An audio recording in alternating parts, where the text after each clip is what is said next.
Hi, I'm Elizabeth Hill-Scott from Britpolitics.co.uk, and today I'm taking you through what I think are the top 10 battles in British history. So let's get started. So first off, we have what is better known as the attack by the Spanish Armada against the fleet of Queen Elizabeth I. Philip II, king of a very powerful Spain, had been married to Elizabeth's Catholic half-sister Mary. When Elizabeth came to the throne, she returned England to a Protestant country. This, along with the refusal to marry him, Francis Drake robbing their treasure, and the execution of Mary Queen of Scots, angered the king so much he wanted to invade and take England for himself. The infamous Spanish Armada was made up of 130 ships. They sailed to the Netherlands to pick up the Spanish army before heading towards England.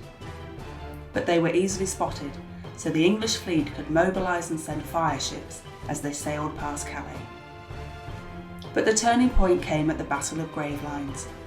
The English attacked once again, but were much more successful in their smaller ships as the Spanish Armada battled the strong currents of the North Sea. The damages inflicted at the Battle of Gravelines sent what was left of the Armada north. For any hope of getting home, they had to sail all the way around Scotland and the west coast of Ireland. Many more ships were lost in storms. Addressing her troops at Tilbury, Elizabeth I said, "I know I have the body of a weak and feeble woman, but I have the heart and stomach of a king, and a king of England too." Spain never invaded England, and Queen Elizabeth I's strength in the face of its possibility secured her crown.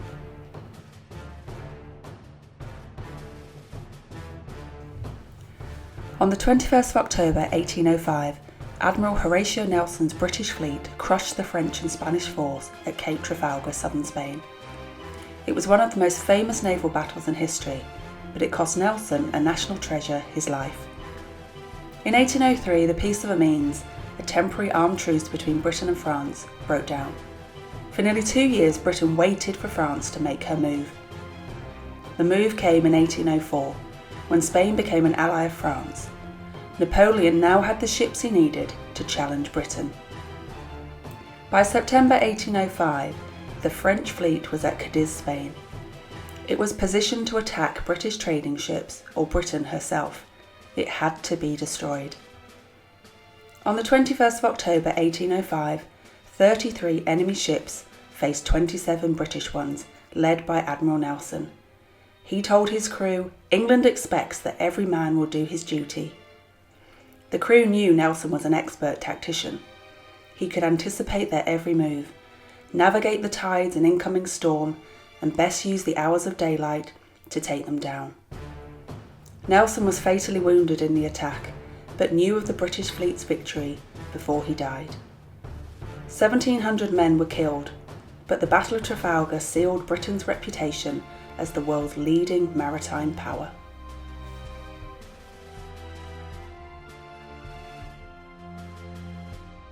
On the 1st of July 1690, 30 miles north of Dublin across the River Boyne, William of Orange, newly crowned King of England, Scotland and Ireland, went to battle with his uncle, the recently deposed James II.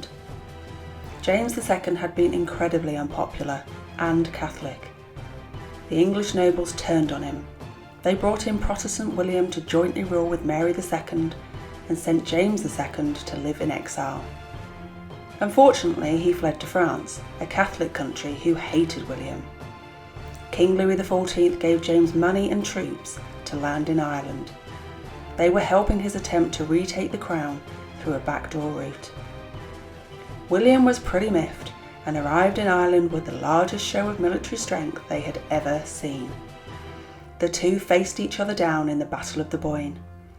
William was victorious and James retreated back to France. William's win at the Boyne cemented the glorious revolution that had occurred 2 years before. It also ensured that through fear and politics, no Catholic monarch has ruled Britain since James II.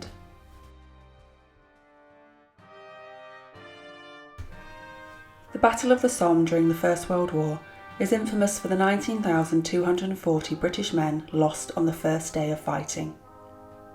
The whole effort over 141 days was to advance against the Central Powers on the Western Front in France.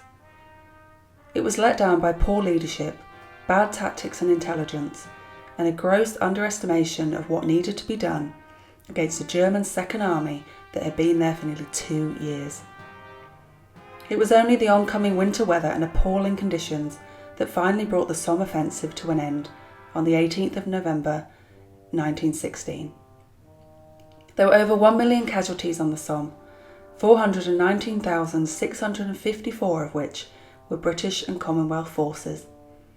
Whole communities back in Britain were decimated, and in 4.5 months of fighting, the British front line had advanced approximately 7 miles.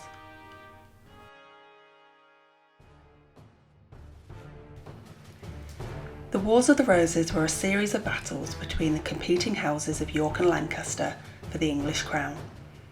Each side laid claim to the throne of England as descendants of King Edward III. The Battle of Bosworth Field was one of the last battles of these wars. It ended with the death of King Richard III, the last Plantagenet king, and began the Tudor dynasty under Henry VII. The battle itself lasted for 2 hours. King Richard's supporters urged him to flee, but Richard wasn't having it. He said, "This day I will die as a king or win." Unfortunately, the result was death, from blows to his head as he was pulled from his horse. The royal army collapsed and ran. 1,000 men died fighting for King Richard, compared to just 100 fighting for Henry Tudor. Richard's body was taken and grimly displayed at Leicester to prove he was dead. Bizarrely, in 2015, his body was discovered buried under a car park. After a process to formally identify him, he was reburied at Leicester Cathedral. On the 22nd of August 1642, King Charles I raised the royal standard at Nottingham. By doing this, he had effectively declared war against his own parliament. It had followed years of conflict over religion, power, money, and good old personality clashes between the king and members of his parliament. These conflicts had plunged the whole country into a civil war, and everyone had to pick a side. Nearly 3 years later, on the 14th of June 1645, the two sides met yet again at Naseby, Northamptonshire. It would prove to be the decisive battle of the First English Civil War. On hearing that Parliament's powerful new model army were marching up from Oxford, Charles stupidly chose to stay and fight. The two sides met just outside Naseby. Oliver Cromwell's cavalry successfully got behind the royalist lines and defeated their infantry. It was game over for the king, and not just for this battle. Charles had lost his main royal army. The king's day did not get any better. Parliament retook the important city of Leicester and found his personal letters asking for outside Catholic support. The war rumbled on, but the king was eventually captured and executed on the 30th of January 1649. Up next we have the Battle of Agincourt. The build-up to this one started way back in 1337, when King Edward III claimed he was the rightful heir to the French throne. This started what is known as the 100 Years' War. His great-grandson Henry V, feeling a bit insecure about his claim to the throne, thought he would prove himself by recapturing the lands in France he thought rightfully his. On the 25th of October 1415, a small army won a miraculous victory at Agincourt. They were heavily outnumbered, they were tired and short on food, yet they took down the French nobility with a good defensive position, better tactics, a surprise attack, and by having more archers than the French. It worked out well for Henry. He survived, and when he returned to England, people believed God had granted him victory because he was the true king. This battle became one of legends, and even a Shakespeare play.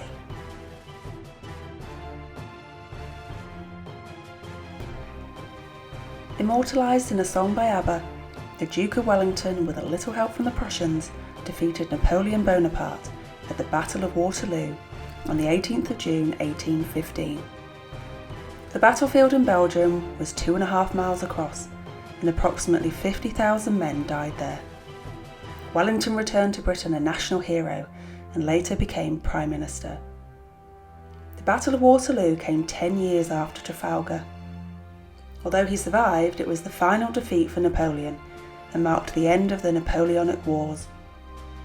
In the peacetime that followed, Britain was given the space she needed to start becoming a world superpower.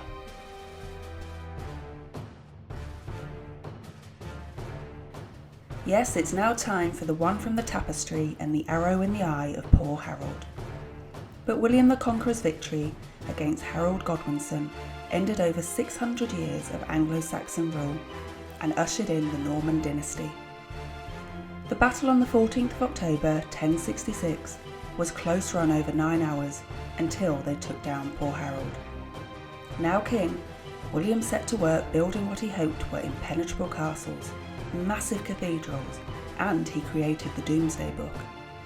The book mapped out his kingdom. No one could escape their taxes now. Ruling was always about power and money.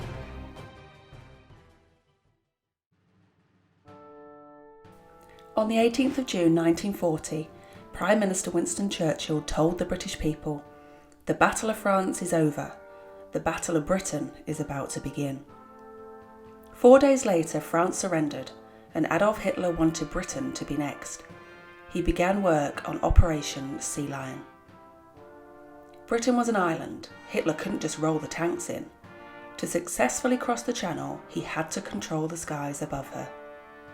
So, from July to October 1940, the powerful German Luftwaffe attempted to destroy the Royal Air Force. It was the first major battle to take place entirely in the air.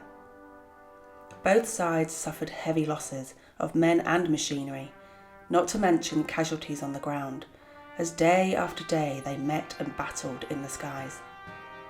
By September, Hitler had turned his attention to taking on the Soviet Union, and we all know how that turned out. The Germans' failure to win the battle was one of the major turning points of the Second World War. It prevented Germany from invading Britain and showed the Allies that Hitler's might was not invincible. So there we have my top 10 battles in British history. Thanks for watching, and if you take a look at Britpolitics.co.uk, you'll find hundreds of resources to help you learn about British politics and history.